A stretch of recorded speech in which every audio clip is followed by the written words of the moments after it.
जो भी ऑब्जेक्ट है उनको स्ट्रेट लाइन में पहले कन्वर्ट करना है, फिर उसके बाद धीरे धीरे उसमें कर्व्स ऐड करने हैं। पहले हमें हमारे वैल्यू को ब्लॉक कर लेना है। जब हम ब्लेंडिंग टूल यूज़ नहीं करते हैं तो बहुत ही लाइट प्रेशर अप्लाई करके हमें धीरे धीरे शेड ऐड करना होता है। लेयर वाइज लेयर हमें टोन्स को, शेड्स को ऐड करना होता है। तो मैंने पहले आईब्रो के पोर्शन को ए पे एक वैल्यू दे दिया था।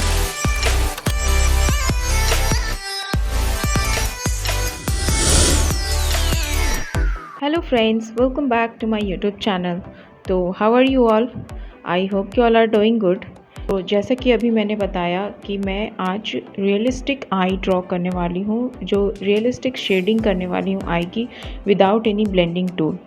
तो मैं यहाँ पे बताना चाहूँगी कि आई ड्रॉ करने के लिए कोई एक अलग से पर्टिकुलर अलग कोई मेथड नहीं होता है। जो हमने शेडिंग की जो टेक्निक्स हमने पहले फॉलो करी है उसी को फॉलो करते हुए, उसी को देखते हुए, बस सेम टेक्निक्स फॉलो करते हुए हमें यहाँ पे आई की शेडिंग करनी है। जिस तरीके से मैंने पहले की वीडियो में बताया है, स्ट्रेट लाइन में अपनी जो भी ऑब्जेक्ट है उनको स्ट्रेट लाइन में पहले कन्वर्ट करना है, फिर उसके बाद धीरे धीरे उसमें कर्व्स ऐड करने हैं और फिर उसके बाद धीरे धीरे उसमें शेड्स ऐड करने हैं। तो शेडिंग की जो टेक्निक्स होती है उसको किस तरीके से फॉलो करना है, किस तरीके से चीज़ों को हमें इनिशियली स्ट्रेट लाइन में कन्वर्ट करना है, तो ये सारी चीज़ें जो हैं मैंने पहले की कुछ 2 वीडियो में जो अभी स्क्रीन पे थंबनेल शो हो रहा है उसमें बहुत ही ज़्यादा डिटेल में मैंने एक्सप्लेन करी है। तो अगर आपने वो वीडियो नहीं देखी है तो प्लीज़ जाकर देख लें, क्योंकि जो आई ड्रॉ करने के लिए स्पेशली अलग से कोई टेक्निक या अलग से कोई मेथड फॉलो नहीं करना होता है। जो नॉर्मल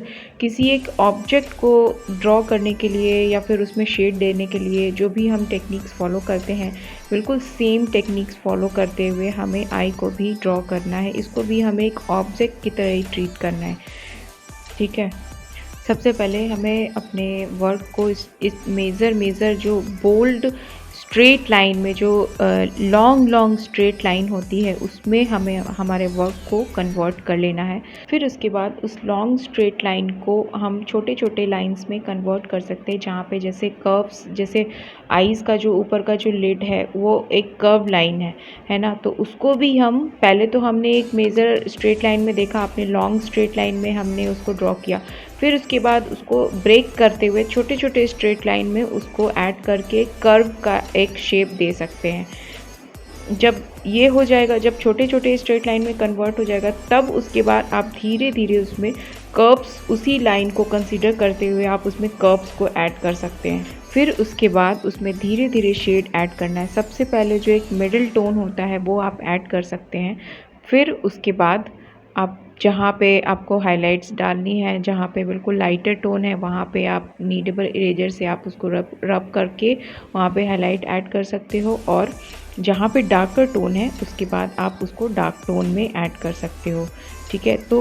तो ये 3 शेड जब आप ऐड कर लोगे धीरे धीरे, मैं इसी तरीके से, और कितने प्रेशर को अप्लाई करना है, इसलिए मैंने यहाँ पे वीडियो को थोड़ा रियल टाइम में रखने की कोशिश की है, क्योंकि इसमें ताकि पता चले कि हमें कितने प्रेशर अप्लाई करके हमें हमारे वर्क को करना है। क्योंकि जब हम ब्लेंडिंग टूल यूज़ नहीं करते हैं तो बहुत ही लाइट प्रेशर अप्लाई करके हमें धीरे धीरे शेड ऐड करना होता है। डार्क भी करना है तो एक ही बार में डार्क नहीं कर देंगे, वहाँ पे पहले लाइट टोन ऐड करेंगे, जिस तरीके से मैं यहाँ पे कर रही हूँ, देख सकते हैं आप। फिर उसके बाद धीरे धीरे उसमें लेयर वाइज लेयर हम उसमें डार्क शेड ऐड करेंगे।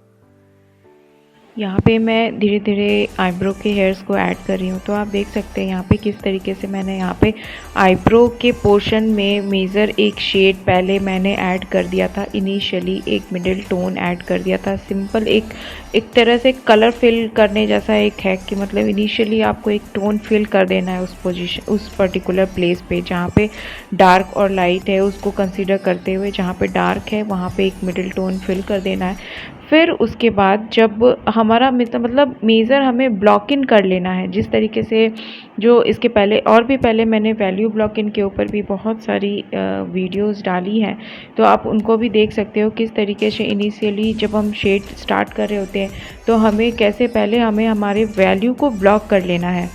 जैसे जहाँ पे डार्कर टोन है वहाँ पे पूरे एक वैल्यू, पूरे पोर्शन को जहाँ पे डार्क है वहाँ पे एक वैल्यू दे देना है। तो मैंने पहले आईब्रो के पोर्शन को ए पे एक वैल्यू दे दिया था। फिर उसके बाद धीरे धीरे उसमें थोड़ा सा इरेज़र से रब करके और फिर उसके बाद पेंसिल से थोड़ा सा डार्कर टोन ऐड करके उसमें बाद में हम उसमें हेयर्स ऐड कर सकते हैं।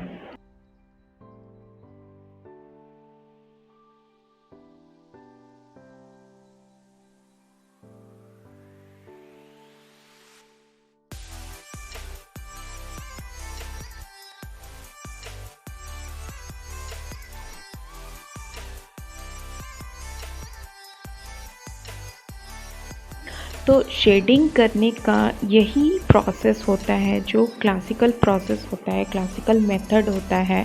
उसको हम धीरे धीरे पेशेंस के साथ धीरे धीरे बिल्कुल लाइट लाइट प्रेशर अप्लाई करके बिल्कुल रियलिस्टिक शेड ऐड करना होता है, बिल्कुल लाइट प्रेशर के साथ, पेशेंस के साथ। लेयर वाइज लेयर हमें टोन्स को, शेड्स को ऐड करना होता है। एक ही बार में अगर आप चाहोगे कि डार्क टोन जहाँ पे डार्क है वहाँ पे ऐड कर दें या फिर जहाँ पे लाइट है वहाँ पे लाइट कर दें, धीरे धीरे ना करते हुए एक ही बार में वन ही लेयर में कर दें, तो क्या होता है ना कि थोड़ा वैल्यू में ट्रांजिशन तो हो जाता है लेकिन वो डेप्थ नहीं आ पाता है, वो मतलब वो 3D इफ़ेक्ट नहीं आ पाता है, वो एक ऑब्जेक्ट का सही से फॉर्म कैच नहीं हो पाता है। तो आप चाहे कोई सा भी ऑब्जेक्ट बनाएं, ये आईज जो मैं ड्रॉ कर रही हूँ इसको भी मैं एक पर्टिकुलर एक ऑब्जेक्ट की तरह ही ड्रॉ कर रही हूँ। चाहे आप कुछ भी ड्रॉ करें उसका पर्टिकुलर स्ट्रक्चर सही होना चाहिए, उसका फॉर्म सही होना चाहिए। अब आप देख सकते हैं यहाँ पे मैं डार्केस्ट वैल्यू ऐड कर रही हूँ, जो हमारे पेंसिल के जो डार्केस्ट शेड होती है, जो मैंने यहाँ पे 8B पेंसिल का यूज़ किया है। यहाँ पे मैं बिल्कुल डार्केस्ट लेयर यहाँ पे ऐड कर रही हूँ, फाइनल लेयर जो होता है वो मैं ऐड कर रही हूँ।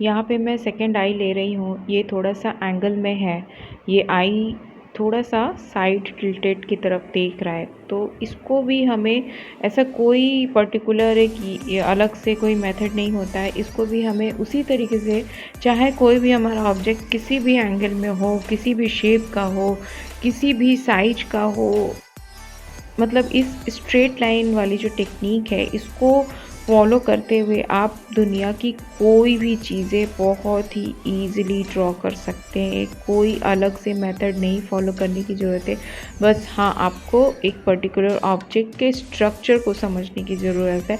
अगर आप उसके स्ट्रक्चर को समझते हैं तो आप इस प्रोसेस के थ्रू आप ईज़िली किसी भी ऑब्जेक्ट को ड्रॉ कर सकते हैं, चाहे वो ऑब्जेक्ट किसी भी साइज का हो, शेप का हो, किसी भी एंगल का हो। ठीक है, इस यहाँ पे मैंने पेंसिल को ओवर हैंड ग्रिप में पकड़ा है। यहाँ पे ओवर हैंड ग्रिप में इसलिए पकड़ा है इनिशियली क्योंकि चीज़ों को जब हमें straight line measure straight line में जब हमें ड्रॉ करना होता है, ओवरऑल इमेज को देखना होता है, उसके प्रोपोर्शन को जज करना होता है, मेज़र इनिशियली ब्लॉकिंग करनी होती है लाइंस की, वैल्यू की, तो यहाँ पे हम सबसे पहले ओवर हैंड ग्रिप में पेंसिल को पकड़ते हैं। अब ये ओवर हैंड ग्रिप क्या होता है, इसको जानने के लिए आप मेरे पहले की वीडियो को देखें, उसको मैंने बहुत ही अच्छे से उस वीडियो में एक्सप्लेन किया है। जो शेडिंग की जो टिप्स एंड टेक्निक्स मैंने जो वीडियो मैंने ऐड किया है उसको आप देखें, बहुत ही अच्छे से मैंने उसमें बताया है कि ओवर हैंड ग्रिप क्या होता है और ट्राइपॉड ग्रिप क्या होता है, कब हमें कौन से ग्रिप में पेंसिल को पकड़ना होता है।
तो फ्रेंड्स, आई होप कि आपको मेरा ये वीडियो अच्छा लगा हो, मुझे कमेंट में ज़रूर बताना।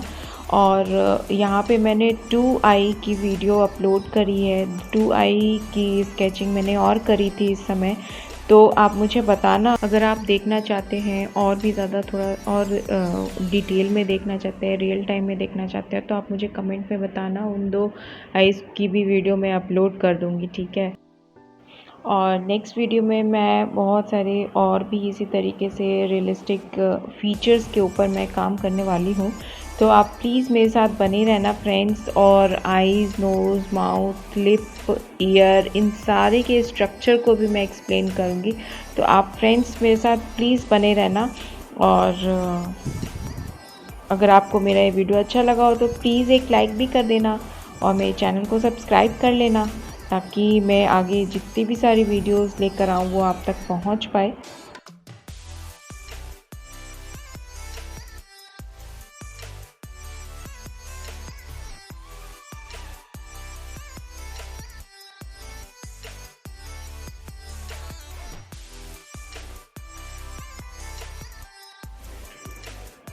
तो फ्रेंड्स, आई होप कि आपको मेरा ये वीडियो अच्छा लगा हो, तो प्लीज़ अगर आपको मेरा ये वीडियो अच्छा लगा हो तो please like this video and share and subscribe my channel. Thanks for watching friends, मिलते हैं नेक्स्ट वीडियो में, तब तक के लिए बाय बाय।